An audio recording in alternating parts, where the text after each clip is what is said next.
مشاهدينا الكرام، أرحب بكم في هذه الحلقة الجديدة من برنامجكم بكل وضوح على قناة الكرمة وعلى مواقع التواصل الاجتماعي.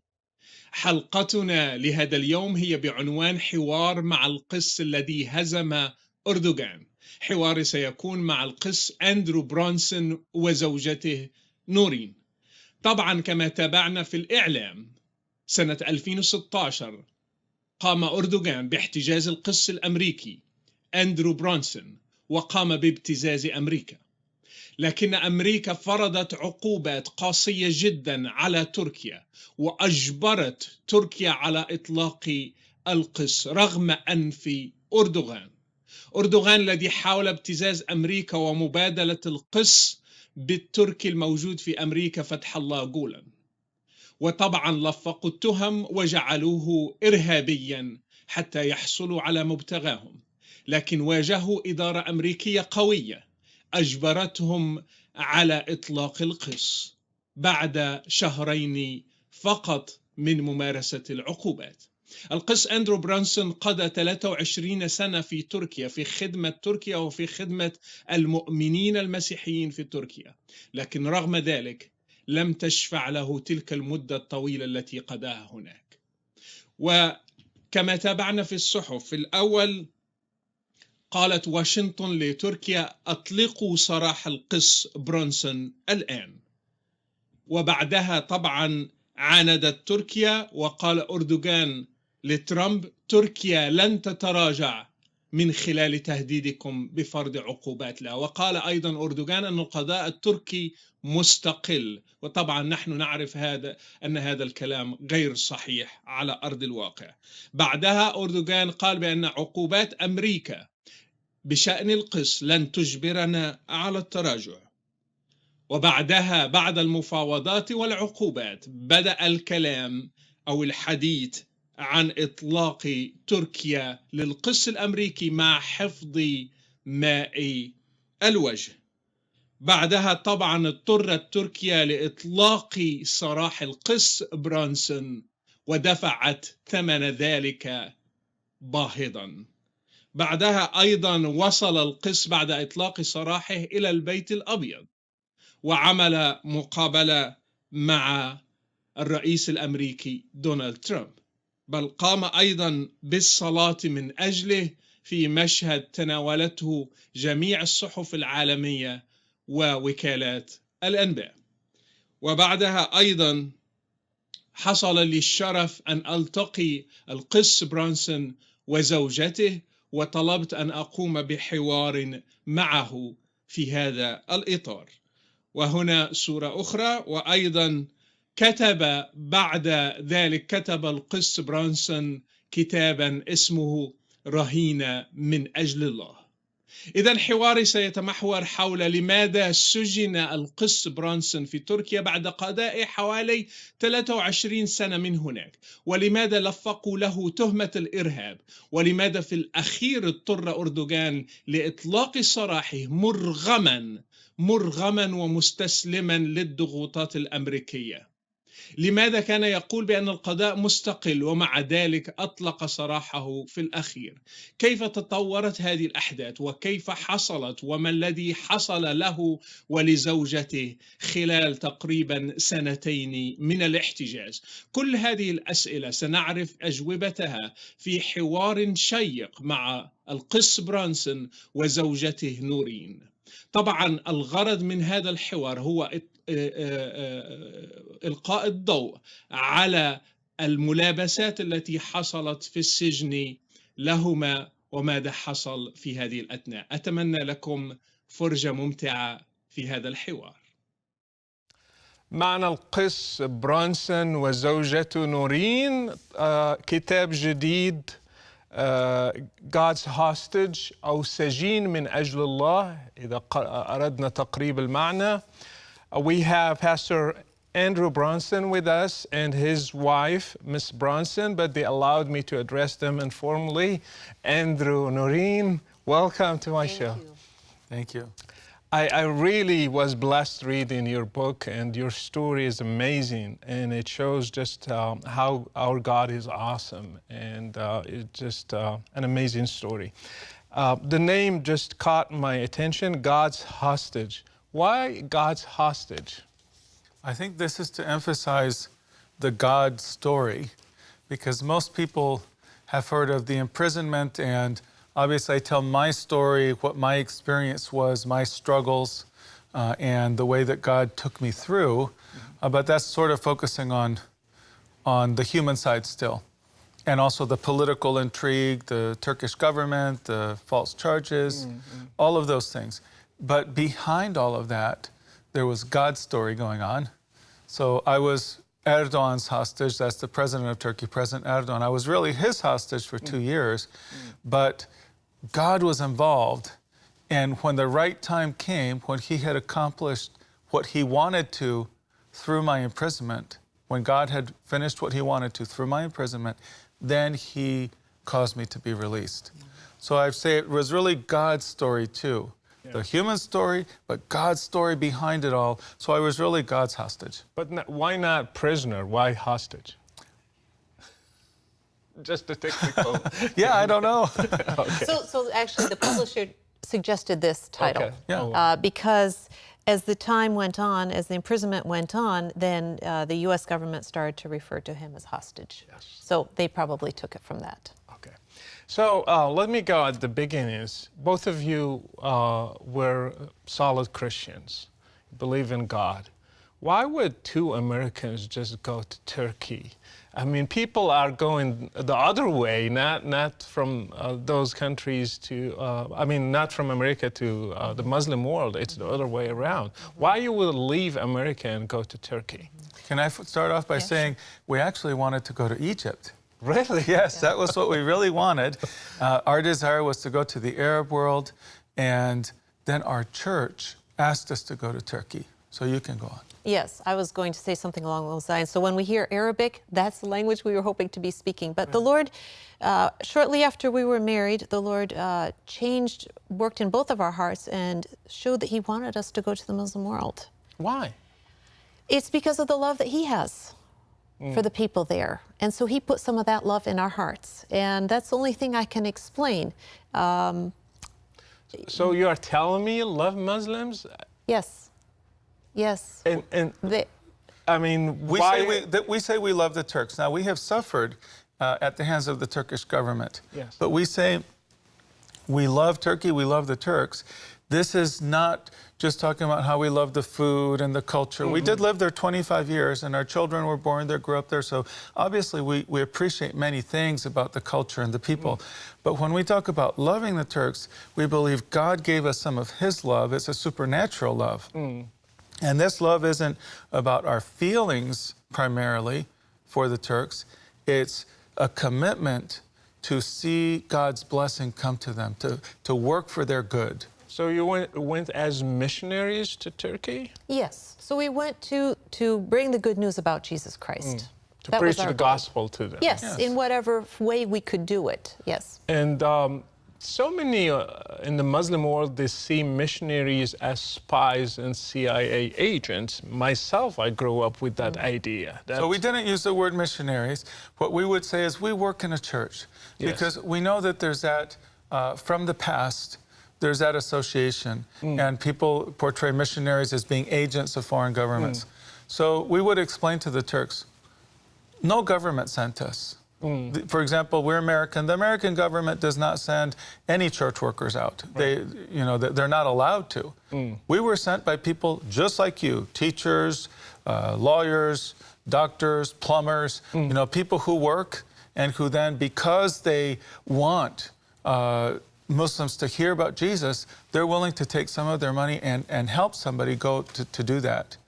And so we told everyone, we work in a church and we're here to tell you about Jesus. So we were very open about what we did and why we were there. We just didn't use that word missionary. You shared with people in the community. You told them that you are here to serve. Sure. And you lived there, you say, 25 years? 23 years by choice and 2 years by force. And how was it? besides the end story, we're coming to it, but how was the 23 years? So I will say I had so much wanted to go to Egypt that when our church asked us to go to Turkey, I was very disappointed. I did not want to go. I cried on the plane. I thought my life is finished. So I started out very negative. Yeah. But over 3.5, 4-year mark, I didn't come back to the U.S. during this time because I thought if I leave, I won't come back. God just tied my heart there, and He put a love that I really can't explain it, but somehow God did this, and a real commitment. This is where we're supposed to be. We want to see blessing come to this land. So we started to study Turkish. We enrolled in a Turkish university to meet students and learn about the culture. And then we moved to a city called Izmir, which is ancient Smyrna from the Bible. And we started a church. And after that, we worked in about 6 different churches that we helped to start with a team. And also, when the civil war in Syria heated up, many refugees came into Turkey. So then we began to try to help them. In a small way, we would try to provide food or blankets or help like that. But also, our goal was to also tell them about the love of Jesus. And so, hoping that some would turn to Jesus, and those who did, a number of them, we hoped they would return to Syria and be the beginning of churches there. And did you have some Christian believers from Turkey itself, like Turkish people? Yes. Yes. Yes. In the church? Yes. So our doors were open to anybody who wanted to come in. You know, anyone who was living there could come in. But our meetings were in Turkish, and we were in Turkish. So you're fully integrated to Turkish community. Yes. You speak Turkish very well, as I understood from the book. Both of you, right? We make many mistakes, but we can communicate. I preach and teach in Turkish. Yes. And during that time, you had also so many Muslims who come to Christ as well because their lives were touched, right? Yes. And you served them, and you helped everybody. We have a notion in the Muslim world that missionaries, whatever the title you will use, those who are serving their Christian faith, they are doing like an exchange. We will give you some benefit in exchange to believe in Christ. Is that true? Many people said that, if you go to the Christians, they'll put money in the Bible, so you'll take a Bible. Or if you become a Christian, then they'll give you a visa to America, or they'll find you a job, or get you a wife, or so things you're like familiar that. with that. Oh, yes. And unfortunately, yes, and these are things that are very This is propaganda. common, It appears in the media, and it's just not true. But people did say those things. Actually, the opposite happens. We would tell Turks, no, we don't give money out. In fact, if you become a Christian, Jesus is going to ask you to give your money. Exactly. You know, so we're not going to give. And actually, it's going to be hard. It's not going to make your life easier to follow Jesus. It will make it more difficult because there will be persecution. But you still help people, even if we have those accusations floating around. Sure. And let me go now to the difficult times when you were arrested, firstly as an administrative arrest, and why that happened, in your opinion, both of you. So that can happen, that people are deported, foreigners are deported from Turkey. Sometimes this happens. We were not expecting it. We thought we would live our whole lives in Turkey, you know, live until we retired and even into our old age there. But we realized that could happen. We were surprised at the timing, but then they arrested us instead of just allowing us to leave on our own. They arrested us, and then they didn't deport us. The days went by as we were held in the detention center, and they were holding us. Yeah. And then we were realizing this isn't normal.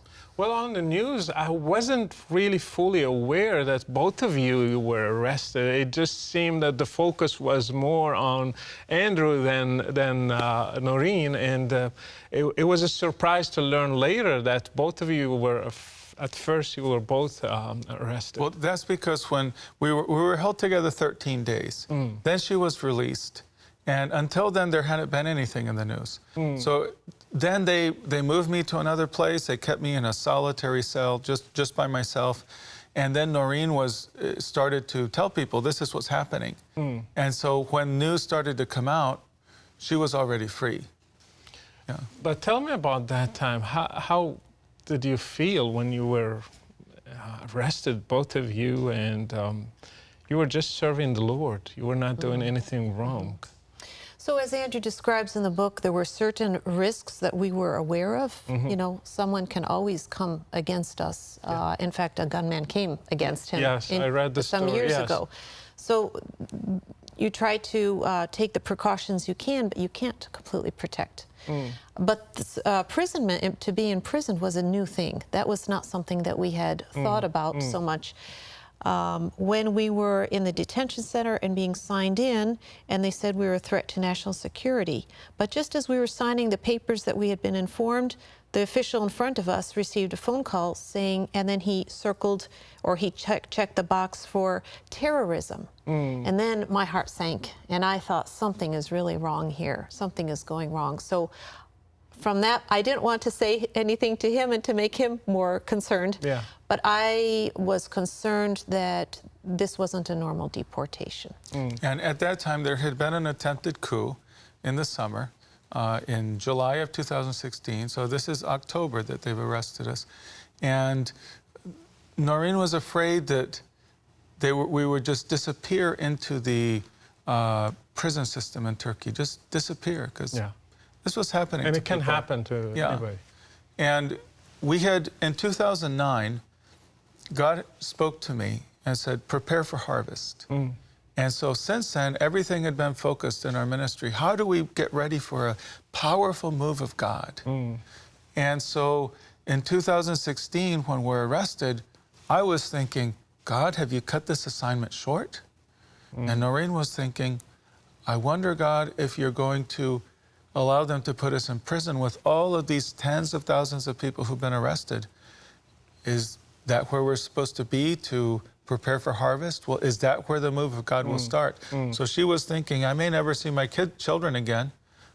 We may just disappear.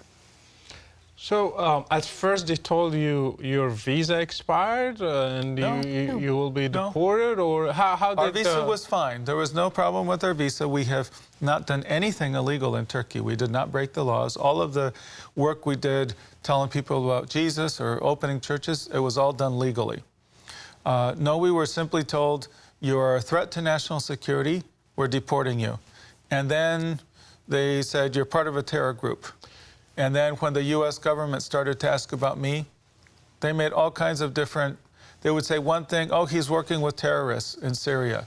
And then they would say, no, he was supporting a different group. And they would just make up stories as they went along, trying to make something stick to us. I heard also on the news back then that you were supporting the Kurdish terrorist groups. And Exactly. you were involved in the coup against Erdogan. And, They said all kinds of things, but this is what was really happening is they arrested to deport us, then somebody decided, we're going to keep him. We're going to keep Andrew Brunson.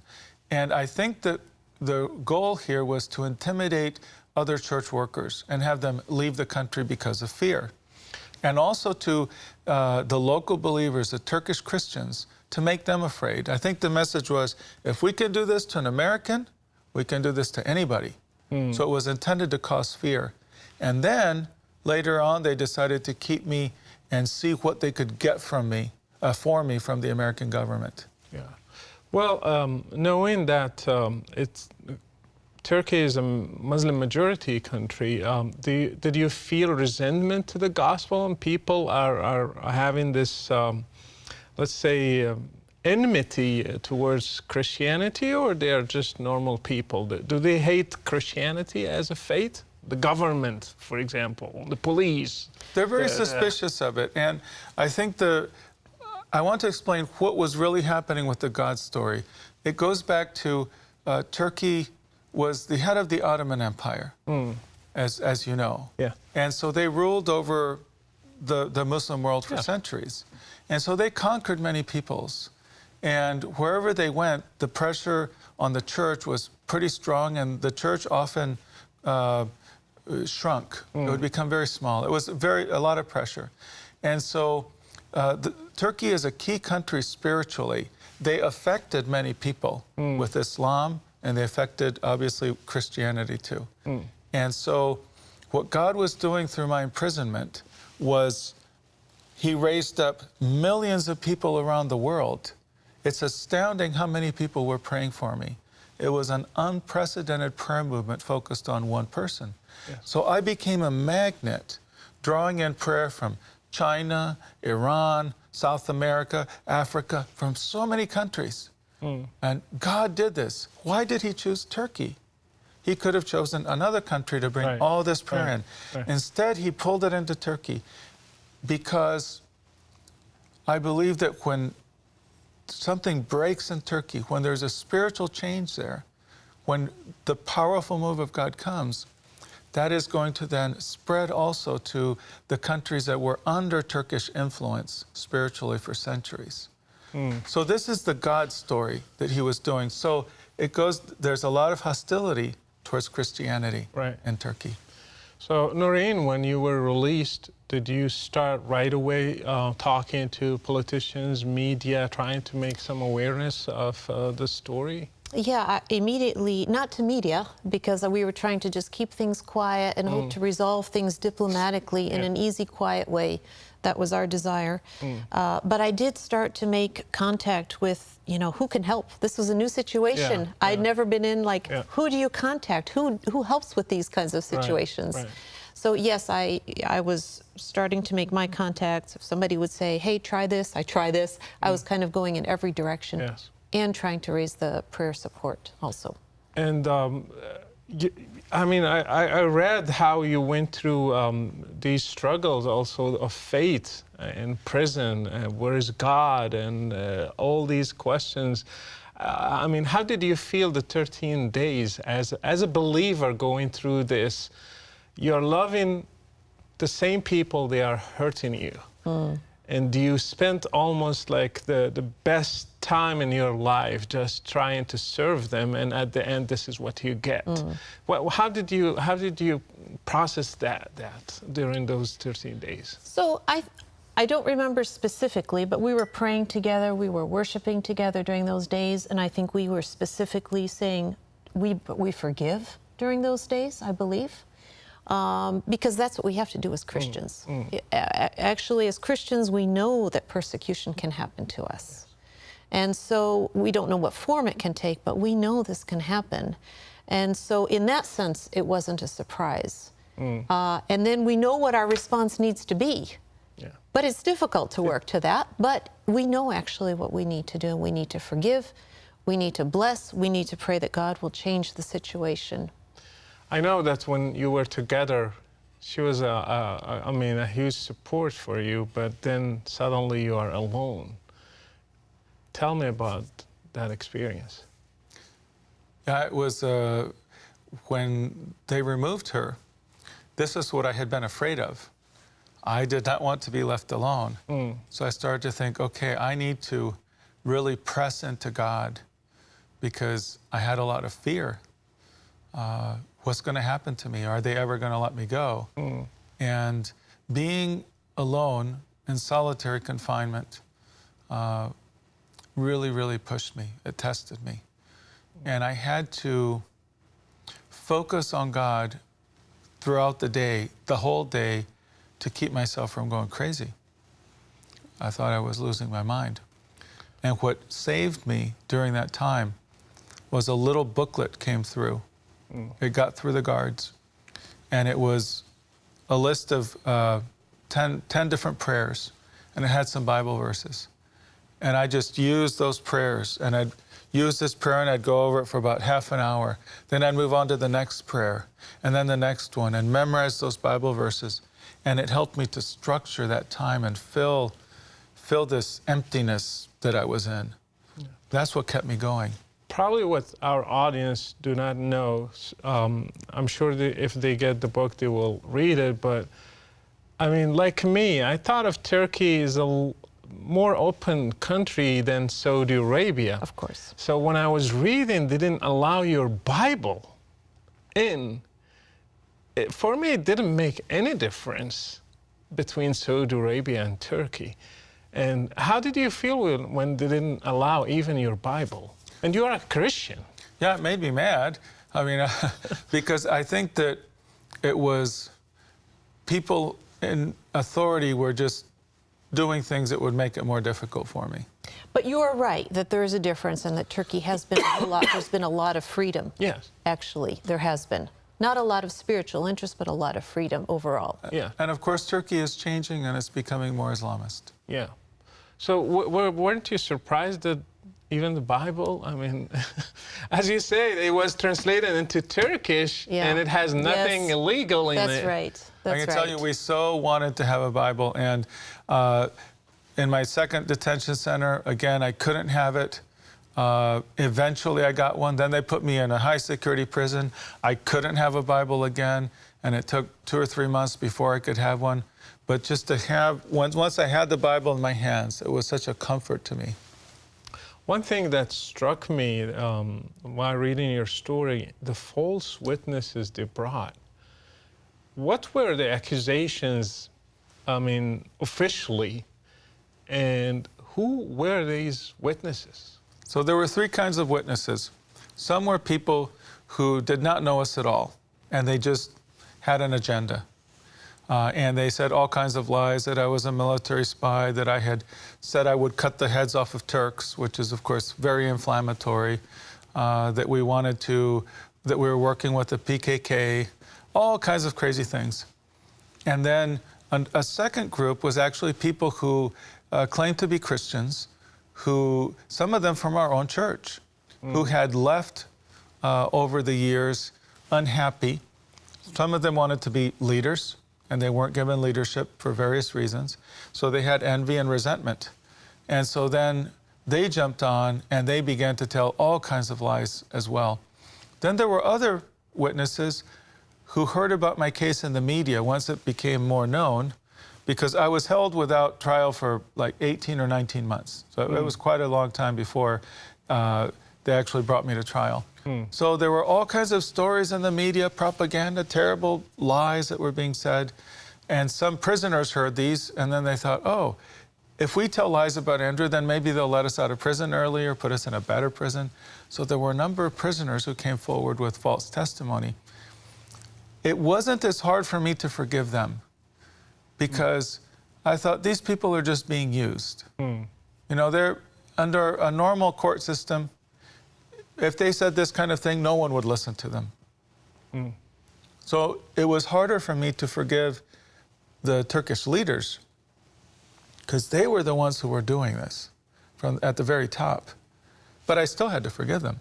And one of the things I did during my trial, I came to realize that it didn't matter how well I defended myself, it wouldn't make any difference in the verdict.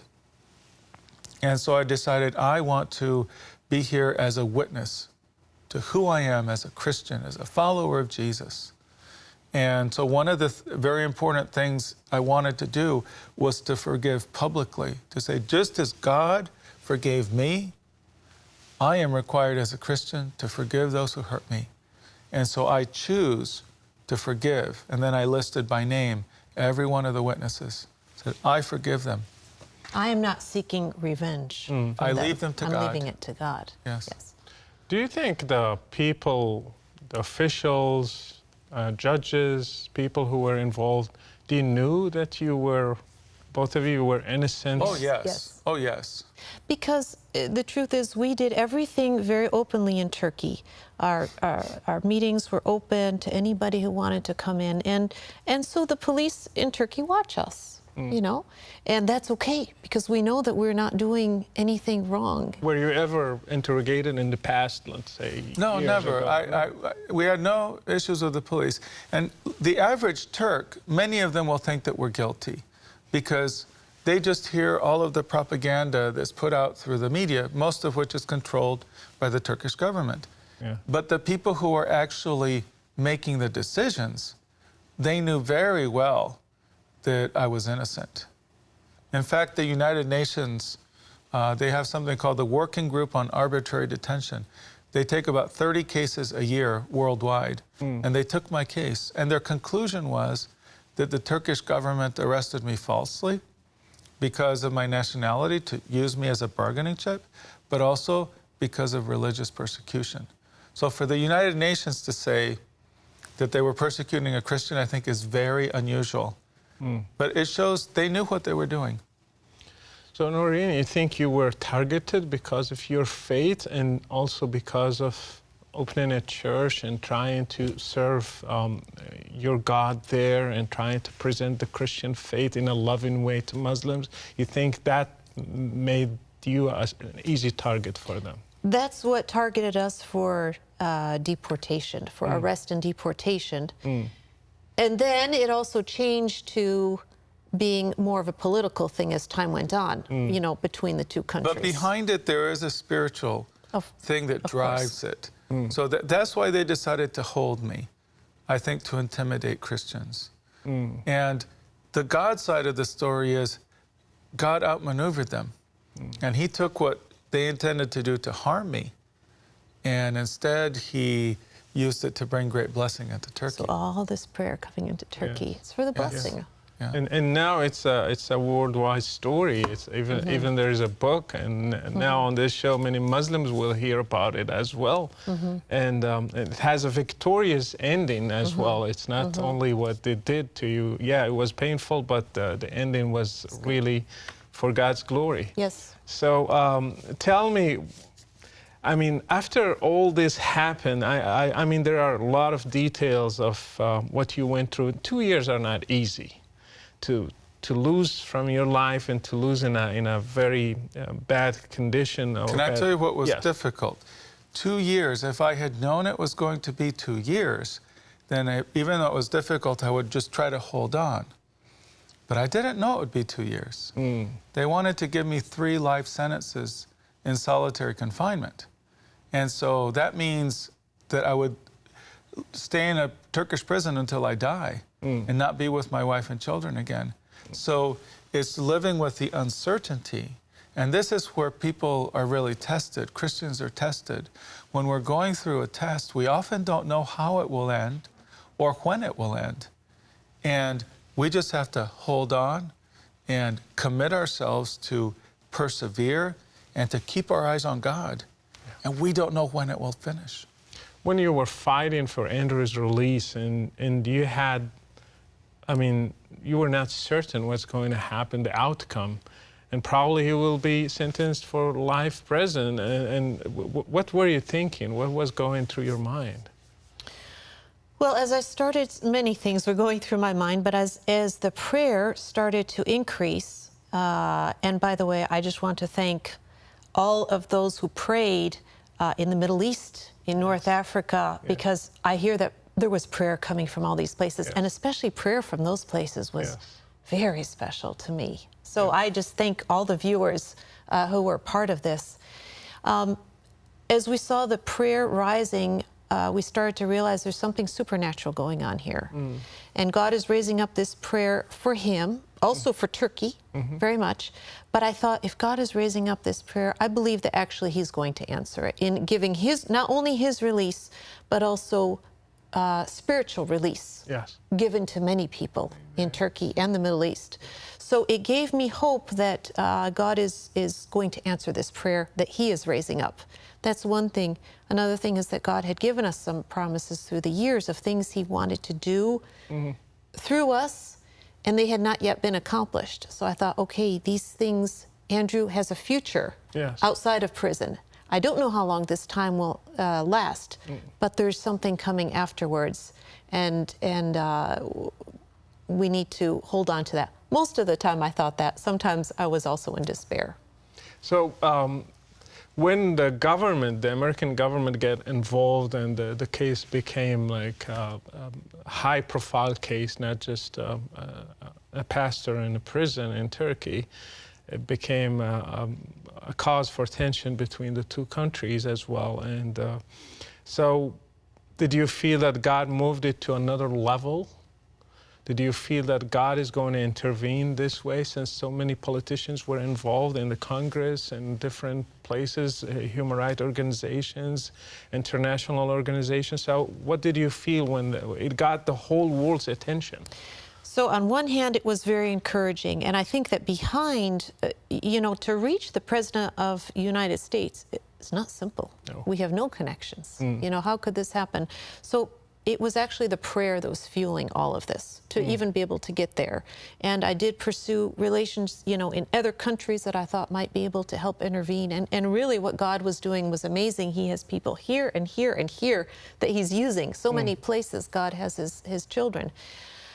So on one hand, it was very encouraging to get so high. On the other hand, it was very sobering because when there was a summit in May 2017 between President Trump and President Erdogan, and they asked for Andrew's release 3 times, and then it didn't happen. So it's like, okay, we've come humanly to the top, and it still hasn't happened. So that's actually quite scary. And the U.S. It was God who could only do it. The U.S. kept putting pressure on, kept trying to do things. Did you hear about that while you were in? Noreen would tell me what she could, and there were so many times where there was hope, and then it would be crushed. And so I thought, it's gone as high as it can go. What more can we do? And I lost a lot of hope. But I also think that it's like a Pharaoh and Moses type situation in the Bible, where Pharaoh would not let them go, and hardened his heart. And this allowed God to demonstrate his glory and his power. And I think the same thing was happening here, is that there were several times when they made agreements to let me go. And then they pulled back and canceled. And I think that God was involved in keeping me there longer. There was a point where I believe God told me, I had a dream where it showed that 68 days later I would be released. And exactly 68 days later, the 2 governments, Turkey and the United States, made an agreement. Noreen got a phone call that said, prepare your bags, you're leaving. There's an agreement. On the very day that God said it would happen. One day after that, Noreen hears in her mind again and again, I surrender all. She said, okay, I have to surrender. The day after that, they canceled. And so I think that something like this happened several times where release was close, and because we surrendered our wills to God without knowing even what we were surrendering, he said, it says, oh, God, we're saying this, if you're willing to stay longer, I can take you out now, but if you're willing to submit to me and stay longer, I will accomplish something much bigger. And so, yes, it did go, as you were saying, it increased, because God was spreading this prayer movement all over the world. So when they released you from the prison at the end, what was the excuse? I mean, it's very embarrassing for them to just Erdogan was saying, I was following on the news, he said, our judicial system is independent, I have no power over it. We know that wasn't true, and we know that Turkey is like many other Muslim countries, they have so many problems when it comes to that. What was the excuse to release you at the end? How did they put it? They found me guilty.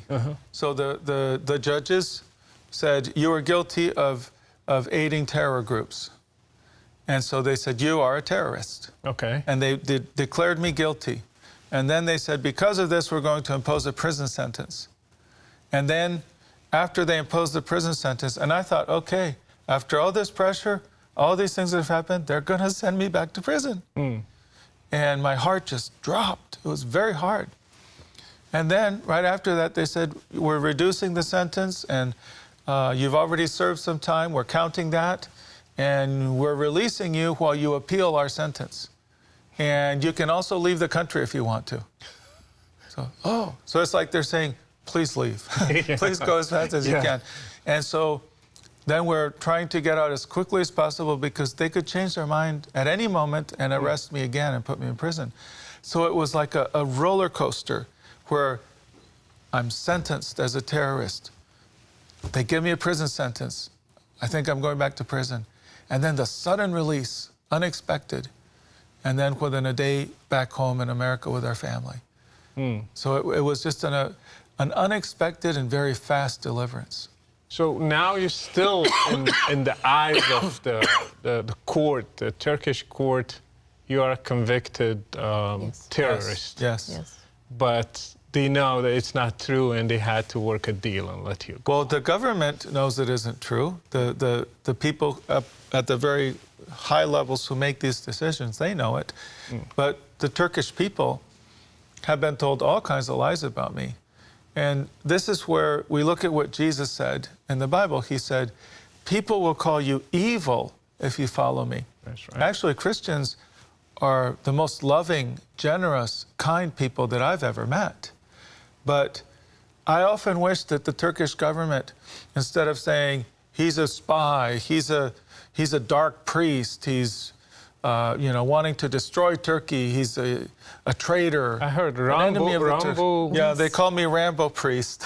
So they're saying all these terrible, terrible things about me. I wish that they would say, we put him in prison because he's a Christian, because he's preaching the gospel, because he's opened churches. Then I'd be proud of this.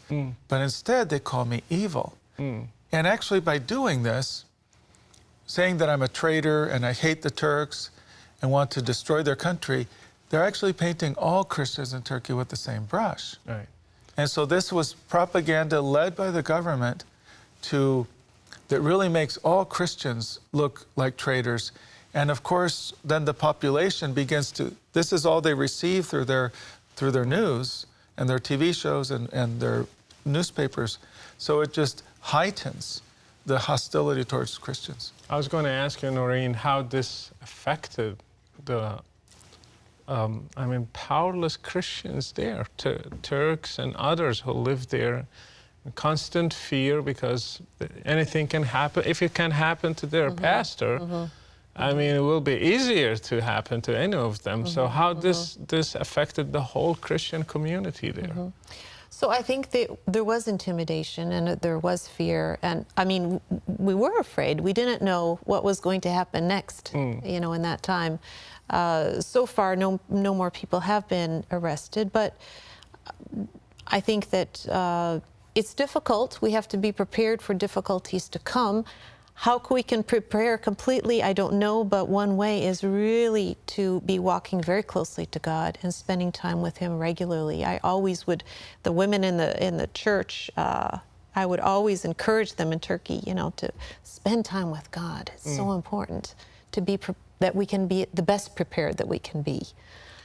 For our audience, so many Muslim backgrounds, I am one of them, and so many in more difficult countries, in Saudi Arabia, in Kuwait, in Egypt, in Morocco, Algeria.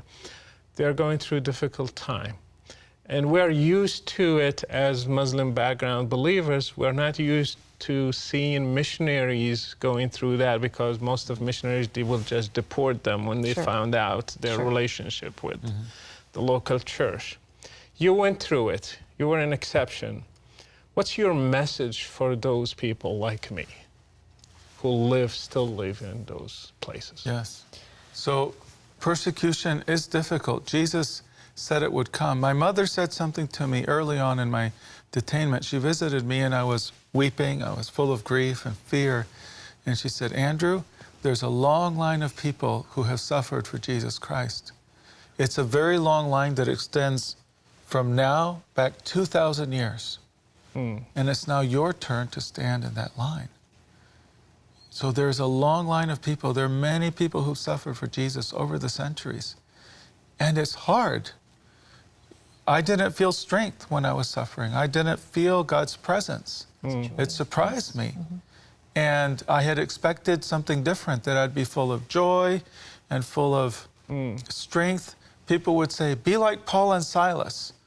It's easy to say. Because they sang in prison, and I think, first of all, I'd say, wait, they were only there one day. But I'd also say, we don't know how they were singing. Were they singing happy, happy? Or were they singing the sacrifice of praise? Where in their pain, they're saying, I am not doing this with my emotions, I'm doing this with my will, sacrificing before you. In prison, I would often say, when I was very cold sometimes, I'd say, I'm cold for you, Jesus. When I was just sweating, it was so hot sometimes. I take this heat and I give it as a sacrifice to you, my suffering now. It's for you, Jesus. Whatever I'm going through, they're doing it to me, but I choose to present it willingly as a sacrifice. So there's something very important. Many people, I was prayed for by many people. So I was one of the most prayed for people in the world. Most people who suffer persecution are prayed for by very few people. Some of them have nobody praying for them because their families have rejected them. That's right. So they're not known the way I became, but God knows them. And it's so valuable to him. And he is, they're heroes in heaven. And one of the things with persecution, I think that when we are willing to suffer for Jesus, it displays in a very powerful way to all those who see it, the worth of Jesus. I'm willing to suffer because he's worth it, because he is worthy. So it's a very powerful testimony. Yeah, Noreen, I was going to ask you, you're a mom and a wife, and you felt how difficult for a mom and a wife to see her husband in prison and fight for him while not knowing the future. So many like you are now going through that in the Middle East especially. They don't know what's coming tomorrow, and they're going through that difficult time. What's your word for them? Yeah. I don't have easy answers, but something that related to what Andrew was sharing, there was a time when we were maybe a year into the imprisonment, and I started to be thinking for several days,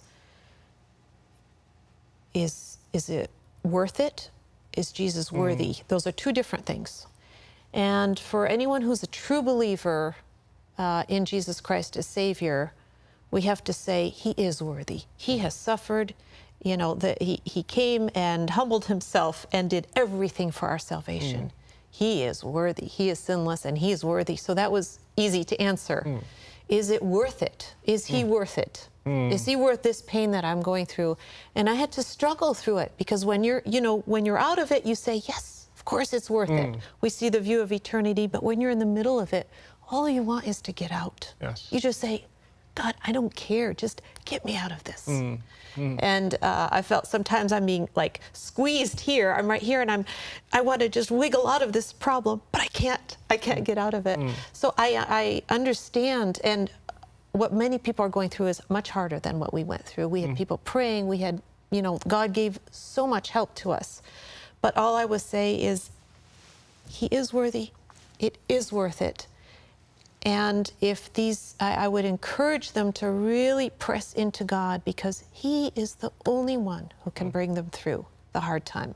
Right. If you turn away, if you're angry at God, offended at God, you can't do it by yourself. But if you press into God, he actually will bring you through. So there's something very important that had to happen in me. I say the first year I was broken a great deal, and I was very weak. And the second year, I felt that God began to rebuild me. And as I mentioned before, one of the big issues I had was I felt like there was silence from God. I felt abandoned by him. I was not abandoned, but I felt that way. Of course. He didn't let me feel his presence.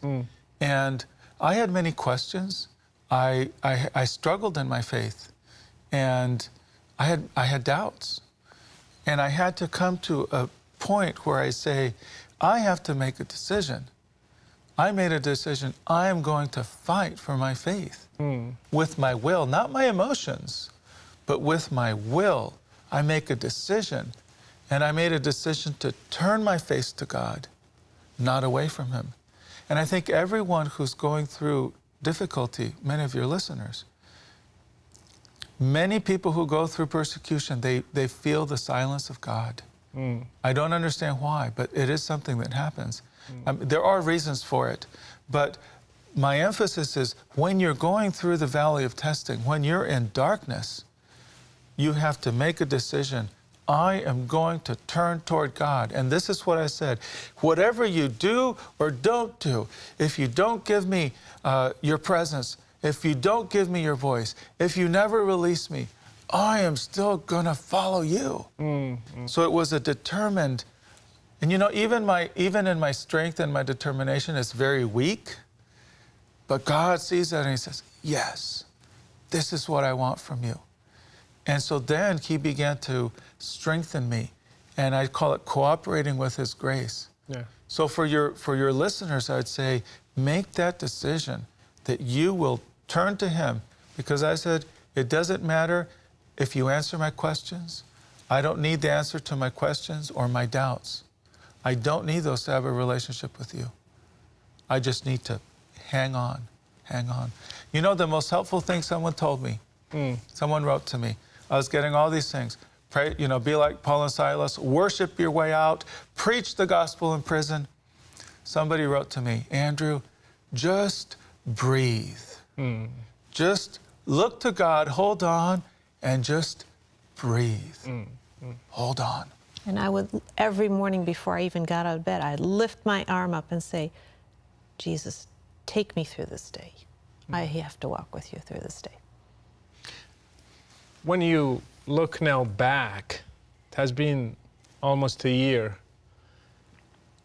What are your feelings now?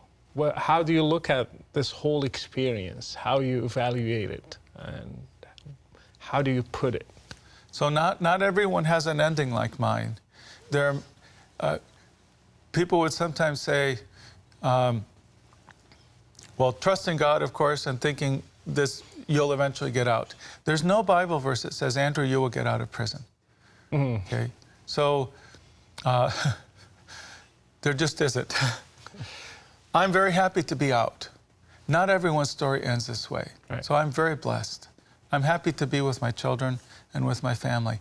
As I look back at it now, I see so much more clearly that my imprisonment was an assignment from God, that he was accomplishing something with it. And that really helps me. Not everyone gets to see the results of their suffering. Right. So this has just been a blessing for me. And so we look back and we say, we have no regrets. Noreen told me when I was in prison several times, if we come through this the right way, then at the end of it, we will have no regrets. We didn't know what the end would be, but her point was, if we keep looking at God and keep our hearts open to him, not offended, then eventually we will have no regrets. We will be glad. Do you have any bitterness towards Turkey as a government or Turkish people or those who accused you? Or, I mean, they said every bad thing possible about They did, you. and I think that forgiveness is a process. You know, some of it just starts with just speaking, I forgive, but then you have to stay in that decision. And so it's easier to do from here. We had an interesting situation a couple of weeks ago where we ran into some people from the Turkish government, and it brings back the feelings. You know, it brings those memories. Yes, Yes. and all of that goes with it. And you have to stand again and say, I choose to forgive. I'm going to do this. I'm going to forgive. The Lord's Prayer, the way that Jesus taught us to pray, you know, that we say, we forgive our sins as you forgive us, God. And so it's really part of being a Christian. But it's not easy. It's a process. One thing that was brought during your story is the Kurds. I don't care what's going on between Turkey and Kurdistan as government politicians. I always care about people, normal people who are suffering and paying the price of all these conflicts. So I'm sure you had so many Kurdish friends and Kurds who are just normal people. They want to live a good life and they want to believe in the God they want to believe in. So tell me, how did you feel now, all this going against the Kurds in the northern part of Syria? So I will say one thing is, you know, in our church in Izmir, we had Turks and Kurds, because there are many Kurds actually in Turkey as well. And really, our message to everybody is the same. The Lord calls us to love one another. And even when we were in Turkey, we tried to be in Turkey we're there as believers of Jesus Christ, not as Americans. We can't help that we are Americans. Yes. But this is not our primary thing, and we were always encouraging, you know, that among believers, that has to start there. So, of course, we're sad with a loss of life. I can't remember exactly the question, so you take it from here. Yes, we're distressed. Many of we tried to help refugees, and a number of them went back into Syria, and they're in the areas that have been attacked. And some of them had become Christians and were the beginning of small churches. So it's very distressing. One of the things that I've said for years, and it actually was used against me in the court case, said that God will shake the foundations of the things we trust in. Let me say that again. God will allow the things we trust in to be shaken to get our attention. And there have been many, many things that have shaken the Syrian refugees. So we're praying, even though it's a terrible situation. It is. Very, very tragic. So we don't say this lightly, So you know, difficulties will bring this. We don't say it lightly. It's very tragic. What we're praying is that in the midst of that, God will, in a way only He can do, turn things, turn the trajectory of this conflict in a way that will bring many people to faith. But it's a very sad thing. Well, I think this will be my last question. And thank you so much for coming and being on my show, and for your faithfulness, both of you. It just gave us an example how to stand. I know it wasn't difficult and there were ups and downs, sure, but at least you showed us how we can witness even through difficult times. Tell me, what's your last words for our audience? What do you want to say? Well, He's worthy and He's worth it. I know that without any question. Amen to that. And I ask our Father to pour into my brothers and sisters the perseverance, the endurance, the courage, and the strength of Jesus, so that they can run the race that's set before them and finish well. Thank you so much. Very powerful words. Yes. We bless the listeners in the Middle East, North Africa, wherever they are. We just bless them with blessings from heaven. Well, thank you also for loving Muslims and loving Middle Easterns, loving Egyptians, and I'm sure you love Moroccans as well. I'm originally Moroccan, and I'm sure so many believers and non-believers as well will be blessed with your testimony. Thank you so much for being here. Amen. Thank you. Thank you.